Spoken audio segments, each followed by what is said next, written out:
This is Richard Wolff from Democracy at Work, responding to another Ask Prof Wolff question from our Patreon community. This question comes from Diego Guglielmi. It concerns anarchism, anarcho-capitalism, minarchism, which is a kind of notion of minimizing government and the state, whereas anarchism is a more stronger version, if you like, of trying to literally eliminate the state, seeing the state as the problem. And Diego Guglielmi asks me to comment on these tendencies, which he has heard about, understandably, from a libertarian friend. So let me talk a little bit about anarchism. It is an important social movement. It's been around quite a while, several centuries at least, and it has precedents earlier than that.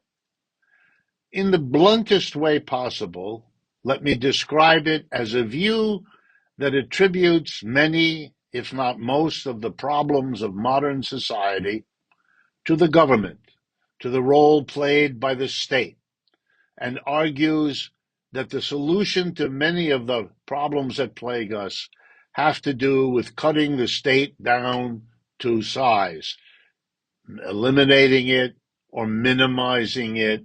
The state is the problem, and removing the state as much as possible is the solution.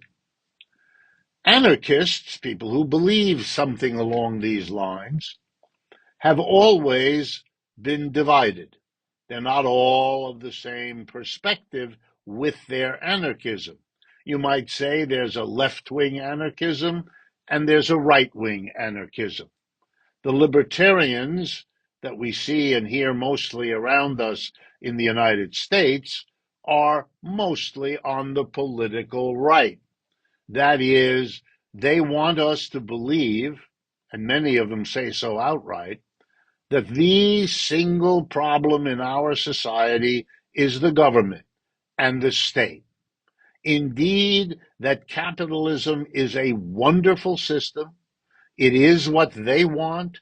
It is what they support, but it has been undone, distorted, overwhelmed by the government, so that what we need to solve our economic problems, these right-wing anarchists tell us, is less government, less state, get the government off our backs, then an ungovernmental troubled capitalism can and will do everything we need and want it to do.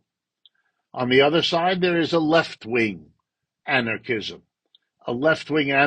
which says, no, no, no. The problem of the state is precisely its relationship to and its dependence on the capitalists in our society and on the capitalist system, which so encumbers the government that instead of being the representative of all of us to do what we need done collectively for us, has instead been hijacked, become the instrument of the capitalists, of the employer minority that uses the state to control and govern the employee majority. In the workplace, the capitalists do it themselves, inside the factory, inside the office, inside the store. But in the broader society, the capitalists need something that at least looks like it's a representative of everybody. That's the government, the state, the parliament, whatever it is.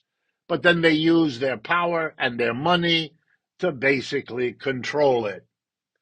That's a notion of anarchists on the left who see the government as an instrument of capitalism's control over society. Look, the history of capitalism has been one in which many people struggle between these two ways of expressing and understanding their antipathy to the government. One of the earliest collaborators with Karl Marx was a man named Bakunin from Russia, who was a theorist of anarchism. Peter Kropotkin, another famous theorist, was fiercely anti-capitalist. Marxists, socialists, and anarchists have often collaborated, their emphasis being a little different, one more on the capitalist, one more on the government, but in many cases they understood they were fighting a united enemy, state and capitalist, and their emphases could differ because they were doing the same task. It's quite different with right-wing anarchism. That really is performing a wonderful service for capitalism. It's allowing all of the problems capitalism imposes on people, firing people out of a job, evicting them out of their homes, abusing them with faulty products. All of that, the libertarian right-wing anarchists attribute to the government, to the bad influence, to the bad policies, to the bad laws. Every time the capitalist does something horrible, they are there to blame the government, to make sure that the victims don't see who their victimizer is, the capitalist system, but instead blame the politicians, bring in a new crew, only to discover that the new crew is as dependent on capitalism as the old crew was. So the struggle between anarchism of all its kinds and Marxism is really a struggle to fashion the alliance that has been there and could be there again, and to make clear which of the anarchists are the opposition and which are the allies. If explanations like these, if videos like these strike you as valuable, please help us, partner with us to extend their reach. Share them with friends, co-workers, family members. That's what we ask in the way of partnership. And of course, if you can help us financially as well, then that will be an even bigger way of partnering with us than merely helping us with the reach. And I say merely with irony, because reaching is by far the most important thing we do. Thank you.